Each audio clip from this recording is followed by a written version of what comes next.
Hello everyone, मैं हूं शुक्लाल और इस वीडियो सीरीज में आप सीख रहे हैं टैली ERP9 का कंप्लीट ट्यूटोरियल। तो सबसे पहले हम हमारा पीडीएफ ओपन कर लेते हैं। पिछले वाले वीडियो में हमने ट्रांजैक्शन इंटरनल और एक्सटर्नल ट्रांजैक्शन पे ही ख़त्म किया था। तो हम यहाँ से शुरू करते हैं। अकाउंट का definition: An account is a record in an accounting system that tracks the financial activities of a specific asset, liability, equity, revenue or expense. Account देखिए, बैंक अकाउंट में जैसे होते हैं। बैंक अकाउंट में हम अगर डिपॉजिट किया या फिर विड्रॉल किया, उसका एक रिकॉर्ड रहता है, वही अकाउंट। अगर हम दुकान से किसी चीज़ को खरीद लिया तो उसका भी एक रिकॉर्ड होता है उस शॉपकीपर के पास, तो वो भी एक अकाउंट है। कैपिटल क्या है? Capital is the amount invested by the proprietor or partner in the business. It may be in the form of money or assets having money value. तो ये क्या है? Capital amount is the amount invested by the proprietor or partner. Business शुरू करने से पहले जो जो भी वेल्थ, जो भी जितना भी पैसा हो या फिर जितना भी चीज़ हो, जो भी एसेट्स इन्वेस्ट किया गया हो, उसे कहते हैं कैपिटल। मतलब इन्वेस्टर जो इन्वेस्ट करते हैं बिजनेस शुरू करने से पहले, वही है कैपिटल। और कैपिटल सिर्फ पैसा ही हो ऐसे कोई बात नहीं। कोई एसेट्स या फिर कोई संपदा, किसी भी धन, दौलत, वो भी हो सकते हैं। अगर किसी एक बिजनेस शुरू करने से पहले लैंड की ज़रूरत होती है तो लैंड भी कैपिटल होगा। फर्नीचर की ज़रूरत होती है तो फर्नीचर भी कैपिटल होगा, क्योंकि फर्नीचर, लैंड, उन सब का एक मानी वैल्यू होता है। वो सब बिकते हैं, जो भी बिकते हैं उन सब चीज़ ही एसेट्स है। उसके बाद drawings mean the certain sum of amount और goods withdrawn by owners from the business for personal use. अगर जो प्रोपाइटर का मतलब है जो बिजनेस शुरू करते हैं, जो बिजनेस का मालिक, उसे कहते हैं प्रोप्राइटर जब भी कुछ चीज़ अपने बिजनेस से उठा लेते हैं पर्सनल यूज़ के लिए। अगर 10 करोड़ का बिजनेस है, उसमें से 10,000 रुपया उठा लिया पर्सनल यूज़ के लिए, उसका रेवेन्यू से उसका जो प्रॉफिट है उसमें से नहीं, उसका जो रेवेन्यू से उसमें से उठा लिया 10 करोड़ रुपया पर्सनल यूज़ के लिए, तो वो हो गया ड्राइंग्स। उसके बाद आते हैं लायबिलिटीज़ क्या है? A liability is simply a debt or obligation. Most people have liabilities in their day-to-day lives: car payments, rent, and credit card bills. In corporate finance, the liabilities are similar, just on a much larger scale. ये क्या है liabilities? एक तरह liabilities loan है। Liabilities का मतलब हम simple शब्द में लोन या फिर उधार कह सकते हैं। देखिए, बिजनेस को बढ़ाने के लिए कभी कभी लोन लेना ज़रूरी हो जाता है, क्योंकि अगर हम लोन लेंगे तो उस लोन से जो पैसा मिलेगा, उस पैसे का यूज़ करके हम हमारे बिजनेस को और भी ज़्यादा इफेक्टिव कर सकते हैं। तो यही है लायबिलिटीज़। दो टाइप्स का होते हैं। एक होते हैं करंट लायबिलिटीज़ और एक होते हैं नॉन करंट लायबिलिटीज़। ये करंट लायबिलिटीज़ क्या है? देखिए, current liabilities are short term डेब्ट and obligations due within 1 year. Some common examples of current liabilities are accounts payable, money the company owns to lenders, clients, customers and suppliers. Okay, आप इसका एक screenshot ले लीजिए, आप खुद पढ़ लीजिए। ओके, 1 2 3 1 2 3 1 2 3। ओके, मैं सिंपल शब्द में कह देता हूँ आपको। ये जो करंट लायबिलिटीज है, इस करंट लायबिलिटीज का मीनिंग है, अगर हमने लोन लिया और उस लायबिलिटीज को विद इन 1 ईयर हमें पे करना है उस लोन को। तो वो हो गया आपका current liabilities. With in 1 year हमें उस लायबिलिटीज को पे करना है, रिपे करना है।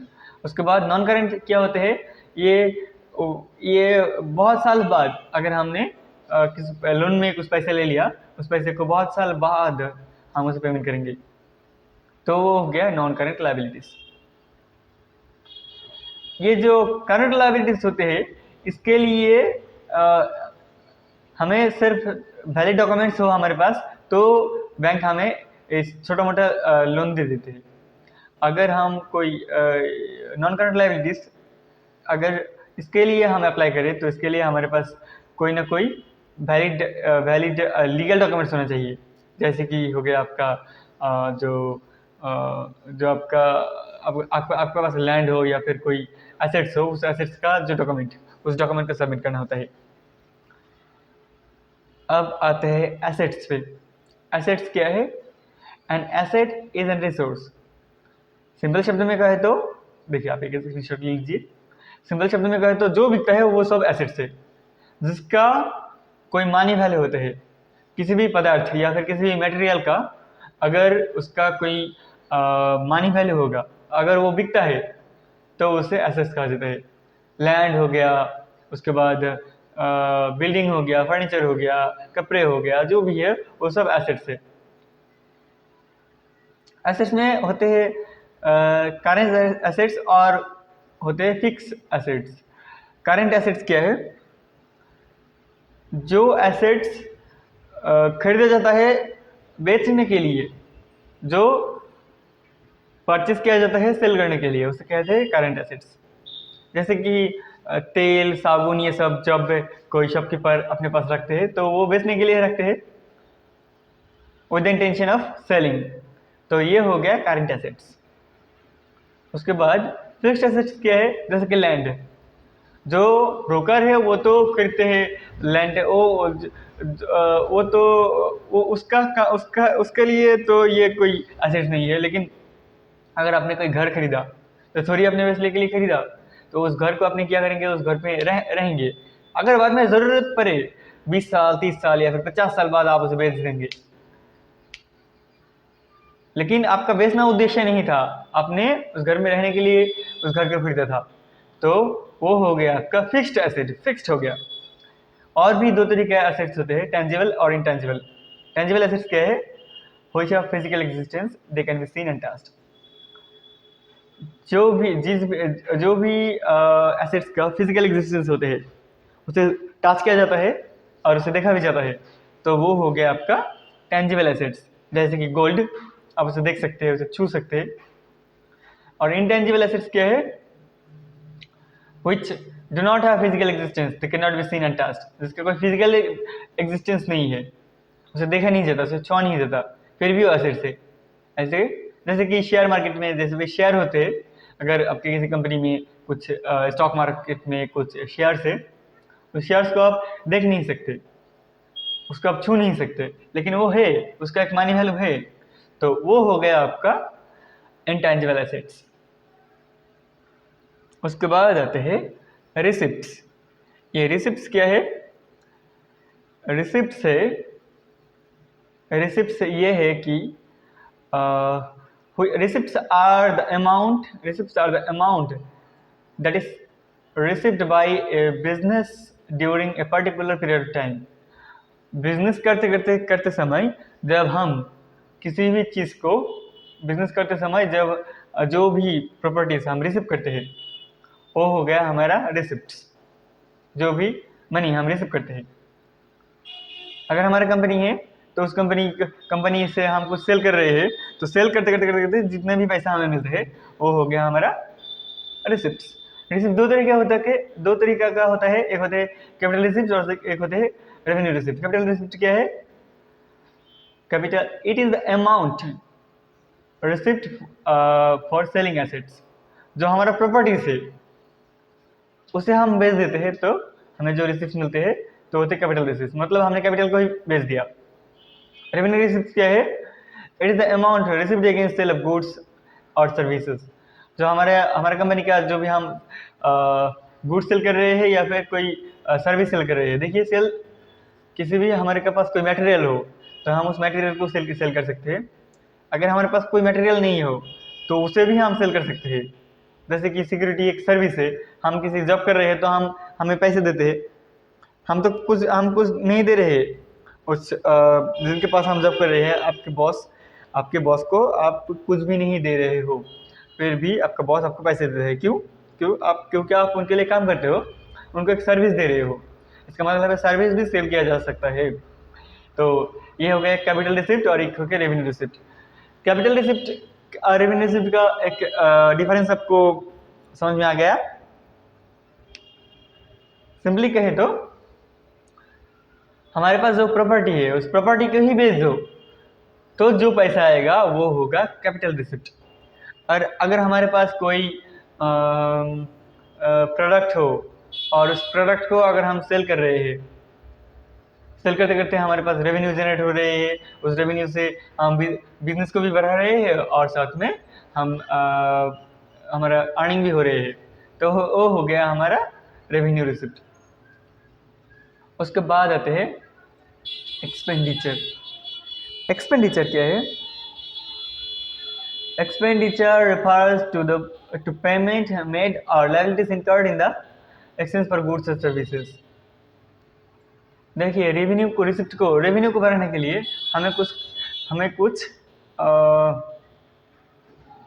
कुछ इन्वेस्ट करना होता है, कुछ पैसा खर्चा करना होता है, वो हो गया एक्सपेंडिचर।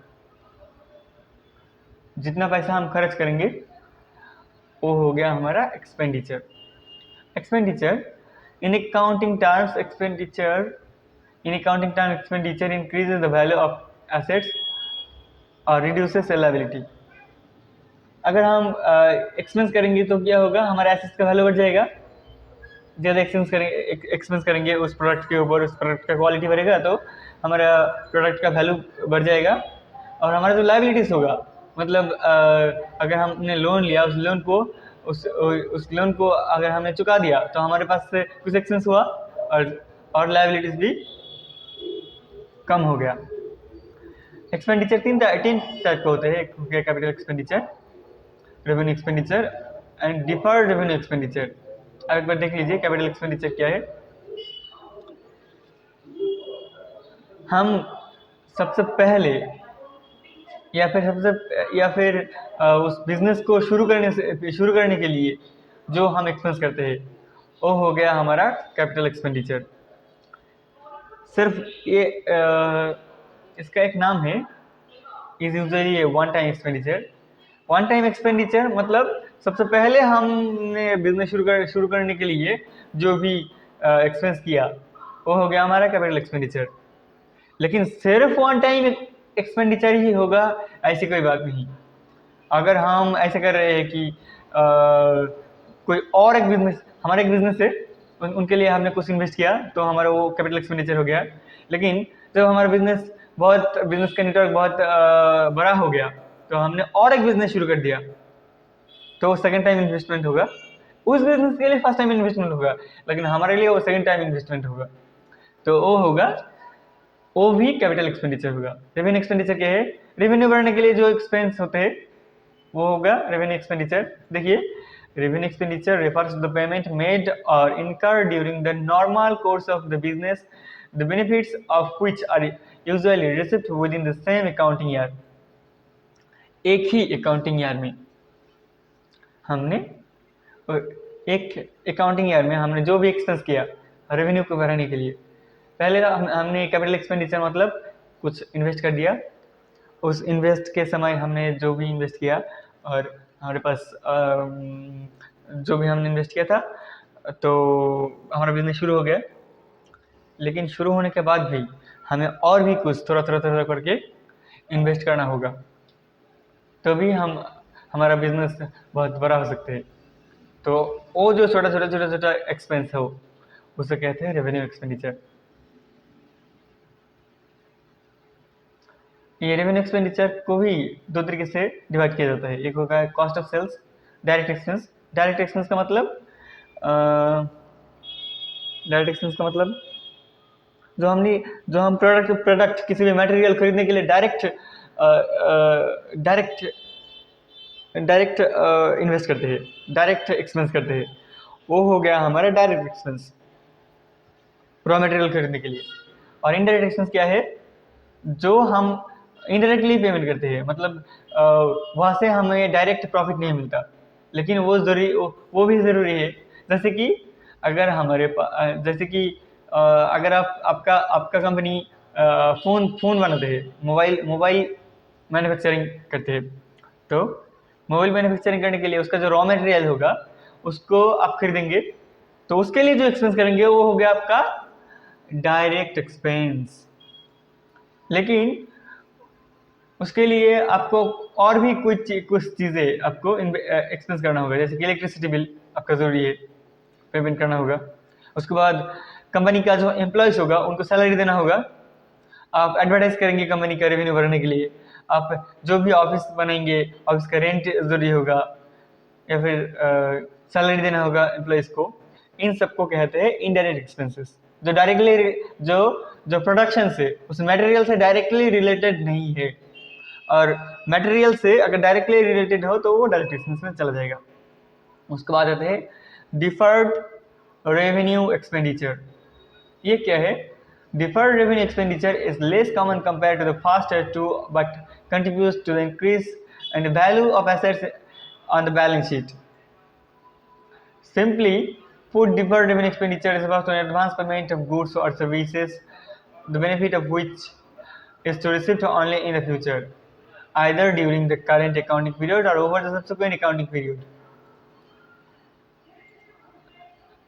ये एक्सपेंडिचर सब कंपनी में अप्लाई नहीं होता, लेकिन बहुत सारी कंपनी में ही अप्लाई होते हैं। ये क्या है? अगर हम हमारा बिजनेस को बढ़ाने के लिए जब हम कुछ चीज़ पेमेंट कर देते हैं, पहले से पेमेंट कर दिया, एडवांस पेमेंट कर दिया, पेमेंट करने के बाद उसका प्रॉफिट अभी तक हमारे पास नहीं आया, शायद इस साल आएगा, इस अकाउंटिंग पीरियड में आएगा, या फिर इस अकाउंटिंग पीरियड में नहीं आएगा, बहुत सारे अकाउंटिंग पीरियड के बाद 2 साल 3 साल 5 साल 4 साल बाद आएगा। तो वो जो इन्वेस्टमेंट होगा, वो जो एक्सपेंस होगा, या फिर वो जो एक्सपेंडिचर होगा, उसे हम कहेंगे डिफर्ड रेवेन्यू एक्सपेंडिचर। यहाँ पे इसका एक और भी थोड़ा सा इसका जो डेफिनेशन या फिर इसका जो एक्सप्लेनेशन है वो यहाँ पे आप देख सकते हैं, आप इसे पढ़ लीजिए। आज की वीडियो में सिर्फ इतना ही। Have a nice day.